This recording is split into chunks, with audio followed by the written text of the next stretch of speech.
Mais d'après vous, est-ce qu'il y a quelque chose de changé dans l'attitude des États-Unis à l'endroit de Cuba?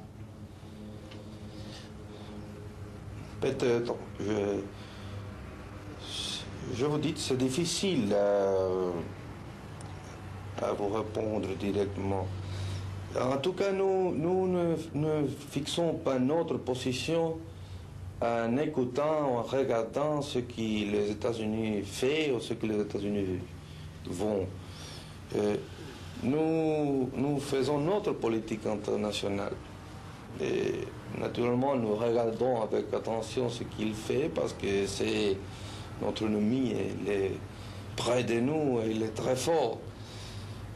Aujourd'hui, dans 7 jours, ces derniers jours, il y a quelques voix américaines, on les connaît, le sénateur Fulbright, par exemple, qui a parlé un langage absolument différent.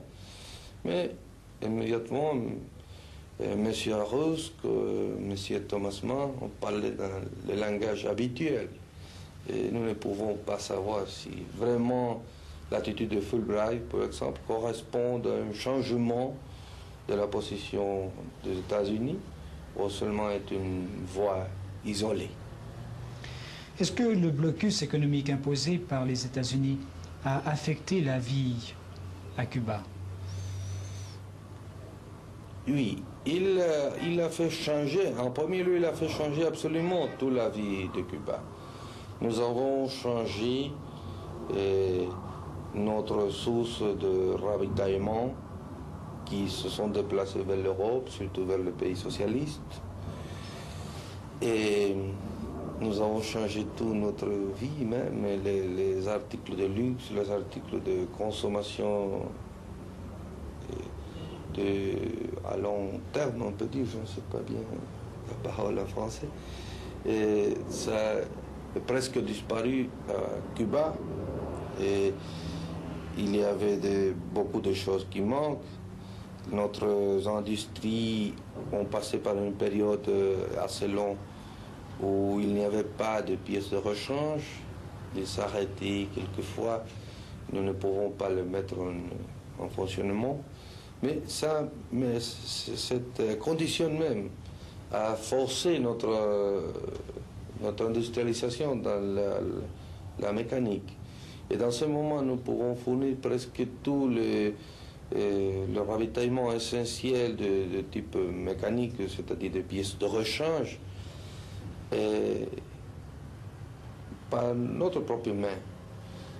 Et naturellement, c'est que nous ne pouvons pas acheter dans des pays socialistes ou dans d'autres pays de l'Europe. Parce qu'on doit considérer que Cuba est un pays où presque toute l'industrie, toute la technique, toute la technologie dépendait des États-Unis et des usines des États-Unis. Et changer tout ça, c'est une chose assez difficile. Nous l'avons pu faire depuis cette année, les dernières années, et déjà le blocus est vraiment un échec absolu. Mais vous êtes satisfait de la situation économique actuelle à Cuba? Non, jamais on ne peut pas être satisfait. Nous aspirons à beaucoup plus. Mais l'année passée a été l'année plus basse, surtout dans la première partie de l'année, où l'économie était dans le moment le plus bas. Et depuis ce moment, nous avons commencé à croître notre industrie, notre agriculture. Et ça, c'est on peut dire, la direction générale qui suit l'économie. C'est-à-dire un améliorement progressif, soutenu, ne pas une chose merveilleuse, malheureusement, mais chaque jour, on peut voir concrètement les choses qui nous faisons. Et ça, c'est encourageant pour le peuple. L'aide soviétique à Cuba, est-ce qu'elle vous est nécessaire? Naturellement qu'il est nécessaire. Je pense que l'aide de tout le peuple sont nécessaires. Et si vous parlez s'il est imprescindible, je pense que non. Mais on doit préciser bien ce qu'on appelle l'aide. Parce que toujours il y a quelques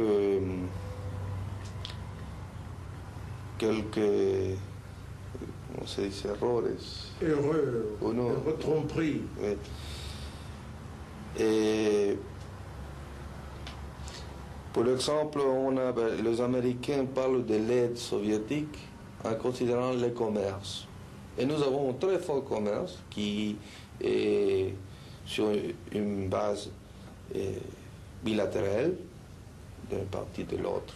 Ça n'est pas l'aide. L'aide soviétique est quelques